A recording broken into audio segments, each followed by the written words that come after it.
कक्षा 7 पाठ 13 सच्चा सौदा। प्रस्तुत अध्याय में एक डॉक्टर के कर्तव्य को अत्यंत संवेदनशील शब्दों तथा सुंदर घटनाओं के द्वारा समझाया गया है। इसमें डॉक्टर के वास्तविक परिचय को सुंदरता और तर्कपूर्ण तरीके से बताया गया है। आइए पाठ पढ़ते हैं। उन दिनों प्रांत में डॉक्टर परमेश्वर परमार की चर्चा जोरों पर थी। ऐसा नहीं था, इससे पूर्व लोग बाग डॉक्टर परमार को जानते हैं। उनका नाम था, वे निपुण डॉक्टर के रूप में प्रसिद्ध थे। वे प्रवृत्ति से गंभीर थे, मरीजों से बहुत कम बोलते थे, दवाई दी और चलता किया। मतलब ये जो डॉक्टर परमेश्वर परमार थे, इनकी चर्चा बहुत ज़्यादा हो रही थी। तो ऐसा भी नहीं था कि इससे पहले लोग इन्हें जानते थे। उनका नाम था, वे जानते तो थे, ऐसा नहीं था कि बिल्कुल नहीं जानते थे। उनका नाम था, प्रसिद्ध थे वो और गंभीर थे वो। बस दवा, जैसे बहुत से डॉक्टर होते हैं ना, आप भी डॉक्टर के जाते होंगे, तो कुछ डॉक्टर तो क्या करते हैं, संतुष्टि से प्राप्त हो जाती है उनके पास जाके, हमसे अच्छे से बात करेंगे, बिल्कुल ही घरेलू सा माहौल बना लेते हैं। और कुछ डॉक्टर बिल्कुल ऐसे ये बैठो, ये करो, बस जाओ, ऐसे कर देते हैं। तो कौन से डॉक्टर पसंद है आपको, आप सोचना इस विषय में। मुझे तो वो वाले डॉक्टर ज़्यादा अच्छे लगते हैं जो हमसे आराम से बात करें, क्योंकि आधा तो हम डॉक्टर की जो एक साइकोलॉजिकल इफेक्ट पड़ता है ना हमारे पर, उससे भी सही हो जाते हैं कि वो डॉक्टर अच्छे हैं, उनके पास जाएंगे, उनसे आराम मिलता है। और जो डॉक्टर आपसे 1000 रुपये फीस ले लिया, 800 फीस ले लिया, उसके बाद उसने आपसे 2 मिनट बात भी नहीं की, आपकी बात ध्यान से भी नहीं सुनी, ऐसे ही भगा दिया, तो वहाँ संतुष्टि नहीं होती। तो जो डॉक्टर साहब थे हमारे, ये ऐसी थे, बस दवाई दी और चलता किया। लेकिन अब तो बात ही कुछ और हो गई थी। पुरस्कार मिलने की घोषणा क्यों हुई, जैसे सब कुछ बदल गया। इस वर्ष का यह पुरस्कार माइंड एंड सॉल्व, एक अंतर्राष्ट्रीय औषधि विज्ञान संस्थान ने उनके आंतों की बीमारियों पर शोध कार्य करने के लिए देना था। एक संस्था थी माइंड एट सोल, इनको जो औषधि विज्ञान की एक संस्था थी, उन्होंने आंतों की बीमारियों पर शोध किया था, उसके लिए इन्हें पुरस्कार मिलना था। तो अब क्या है, अब उनकी चर्चा हो गई, भाई उस वाले डॉक्टर को इनाम मिलेगा, उस वाले डॉक्टर को इनाम मिलेगा। तो जो नहीं जानते थे ना, वो भी जान गए उन्हें। यह कारण था, एकाएक उनका नाम बहुत बड़ा हो गया।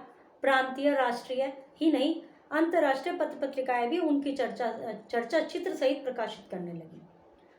जब आदमी का नाम चढ़ता है, सम्मान और पुरस्कार मिलते हैं, तो उसे और लाभ अनायास ही मिलने लगते हैं। राजस्थान के एक बहुत बड़े धनाढ्य व्यक्ति थे, शिवशंकर सिंह, पूरे कर्मयोगी, हर क्षेत्र में आगे रहने वाले। कलकत्ता में उनके अनेक कारोबार थे, संपत्ति इतनी की कोई लेखा जोखा नहीं था। इतना धन होते हुए भी निर्लिप्त धन के धनी थे शिवशंकर सिंह। अर्जित लाभ का बहुत सारा हिस्सा, निर्लिप्त मतलब उसमें ना घुसना, बिल्कुल एक तरह से वैराग्य टाइप, बहुत सारा हिस्सा असहायों के लिए लगा दिया करते थे। विद्वान थे, जीवन के हर पक्ष पर पूरी तरह चिंतन मनन करके ही कोई कदम उठाते थे। व्यापारी वर्ग हो या प्रशासनिक या फिर साधारण समाज, सभी जगह उनका आदर समान रूप से होता था। अब शिवशंकर की आयु 70 वर्ष के करीब हो चली थी। उन्होंने अपना कारोबार धीरे धीरे समेटना आरंभ कर दिया था कि भाई मैं बूढ़ा हो रहा हूँ, क्यों इतना फैलाना है, शॉर्ट में कर लेते हैं। बहुत कुछ दामादों में बांट दिया, फिर भी उन सबकी नज़र बाबूजी की अपार संपत्ति पर लगी रहती थी। हर कोई अधिक से अधिक धन पा लेने की तृष्णा पाले हुआ था। जो उनके रिश्तेदार थे, जो दामाद थे, बेटियों के जो हस्बैंड थे, वो उन्होंने दे दिया था उन्होंने सब कुछ, लेकिन फिर भी ये समझते थे कि और भी ले लें। लालच उनके दिमाग को भरा पड़ा था। तृष्णा मतलब लालच, इच्छा। बाबूजी सोचते बिना मेहनत के सब कुछ पा लेने से आदमी निष्क्रिय हो जाता है। बाबूजी की सोच ये थी कि इन्हें इतना सारा दे दिया तो ये कुछ नहीं करने के।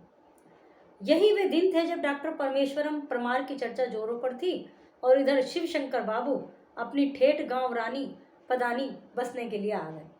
जो उनका गांव था उसमें आ गए। उनके शिवशंकर जी जो आए थे, तो उनके साथ इनकी पत्नी विदुषी मतलब विद्वान वाइफ और निजी सचिव रंजनाथ, ये दोनों ही बाबूजी के प्रिय व परामर्शदाता थे। दोनों ही मतलब इनको शिवशंकर जी के लिए बहुत प्यारे थे और उनको सलाह मशवरा देते थे।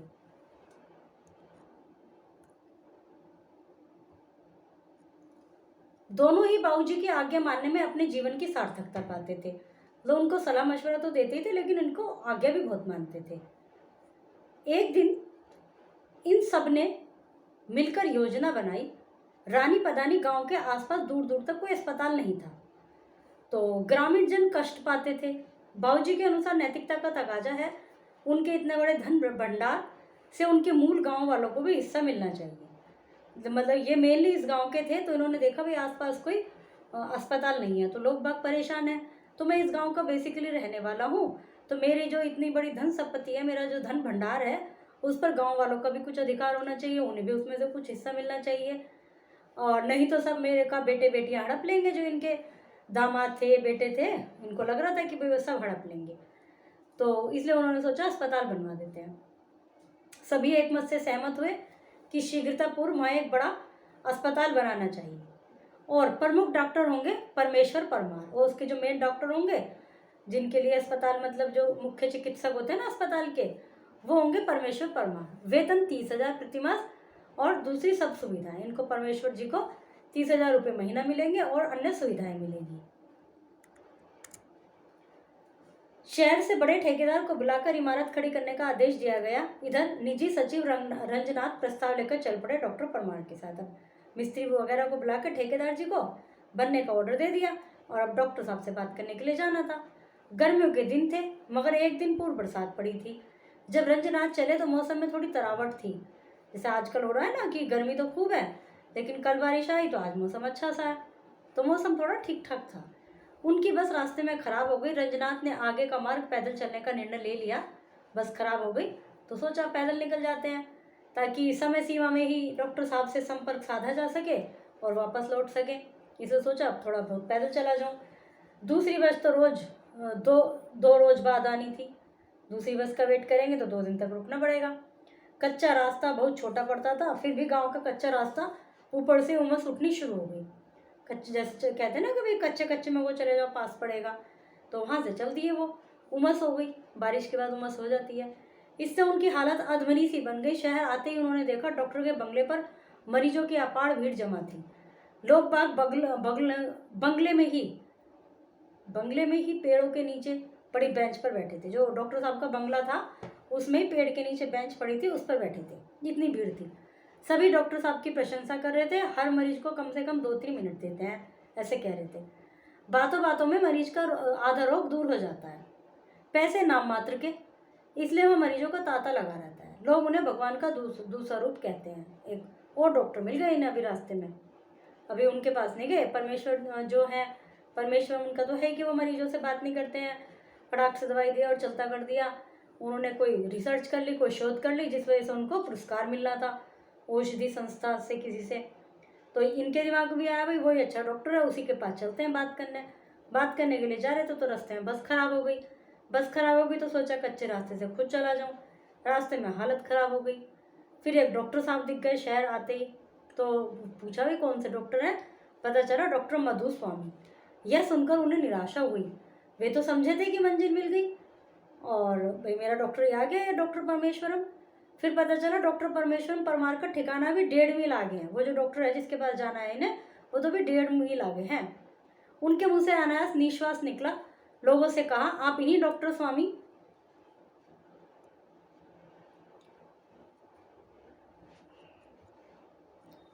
तो उन्होंने उनसे पूछा होगा भाई वो परमेश्वरम डॉक्टर कहाँ पर है परमेश्वरम, तो उन्होंने बताया कि 1.5 मील आगे है। तो लोगों ने उनसे कहा इन्हीं को ही दिखा लो ना, इतनी दूर क्या करोगे जाके। वह परमेश्वर डॉक्टर थोड़े ही, वो तो पूरा राक्षस है, गरीबों का खून निचोड़ता है। अब तो सीधे मुंह बात भी नहीं करता। पुरस्कार मिलते अपनी फीस तिगुनी कर दी। लोग उसकी ये बुराई कर रहे थे। यह सुनकर रंजनाथ में आगे जाने की हिम्मत क्षीण हो गई। उन्हें चक्कर आ गया, वह वहीं गिर पड़े। देखते ही देखते डॉक्टर मधुस्वामी चैम्बर से बाहर आए। उन्हें एक साफ सुथरे कमरे में सुलाया, उपचार किया। दूसरे ही रोज उन्हें अपने घर से जाने दिया कि वे अब तुम ठीक हो गए, जाओ। बाया बानी, खामोशी और सूनेपन का प्रतीक डॉक्टर परमेश्वर परमार का बड़ा बंगला। बाहर फाटक पर नाम की बड़ी तख्ती लगी थी, चिपकी हुई थी। वर्दी में लैस चौकीदार ने उन्हें अंदर ही नहीं घुसने दिया। यहाँ से जब सही हो गए, अब उन्होंने देखा परमेश्वर को भी तो देख के आऊँ कैसा है क्या है वो, तो वहाँ उन्हें अंदर ही नहीं घुसने दिया। और ये कहा वक्त से आइए, यह टाइम मरीजों के देखने का नहीं है, वैसे ही यहाँ बड़े बड़े लोग आते हैं, जाओ यहाँ से। उनको भगा दिया। बहुत सारे डॉक्टर के यहाँ ये भी होता है, बहुत सारे डॉक्टर के यहाँ तो सुन लेते हैं बात, लेकिन ज़्यादातर डॉक्टर के यहाँ यही होता है कि अब तो टाइम खत्म हो गया, डॉक्टर साहब तो चले गए, चाहे सामने वाला कितना ही परेशान हो। रंजनाथ ने उसे बताया कि वह मरीज नहीं है, एक निजी कार्य से डॉक्टर साहब से मिलना जरूरी है। चौकीदार ने उन्हें चिट पर अपना नाम काम लिख कर देने को कहा। जो चौकीदार था उसने कहा इस पर अपना नाम लिख दो और काम लिख दो किस निजी काम से मिलने आए हो। चिट लेकर चौकीदार अंदर चला गया। 10 मिनट बाद वापस आया तो उन्हें एक बेंच पर बैठाकर प्रतीक्षा करने को कहा। अब थोड़ी लगा कि भाई यहाँ तो फायदा होएगा हमारा डॉक्टर साहब का। फिर पौन घंटे बाद बुलाया। प्रस्ताव देखकर प्रसन्न तो बहुत हुए, परंतु चेहरे पर अतिरिक्त गंभीरता ओढ़े रखी। टशन कुछ देर बाद बोले देखेंगे, और भी बड़ी बड़े ऑफिसर्स ऑफर्स आ रहे हैं मुझे कई जगह से, बाद में अपने निर्णय से अवगत कराऊंगा। आप लोगों को थोड़ी प्रतीक्षा करनी पड़ेगी। भाई अभी मेरे पास तो बहुत ऑफर है, बताऊंगा मेरा क्या प्लान बनता है। तो ऐसे उन्होंने उनको बिल्कुल स्टाइल सा मारा। रंजननाथ का क्लांत मुखमंडल, टेंशन। लक्ष्मी तथा शिव शंकर जी से छिपा न रह सका। वो घर आए, उनकी वाइफ और वो जो उनका सेक्रेटरी था दोनों ने समझा कि कोई बात हुई है। उन्होंने पूछा क्या काम नहीं बना, क्या हुआ? रंजन ने उत्तर दिया काम तो समझिए बन ही चुका है, पर डॉक्टर साहब थोड़ी अकड़ और नखरा कर रहे हैं। किस लिए? लक्ष्मी ने पूछा। यह आदत की बात होती है, उत्तर शिवशंकर सिंह ने दिया। कुछ लोग जितने होते नहीं हैं अपने को उससे बढ़ चढ़ कर बताते हैं।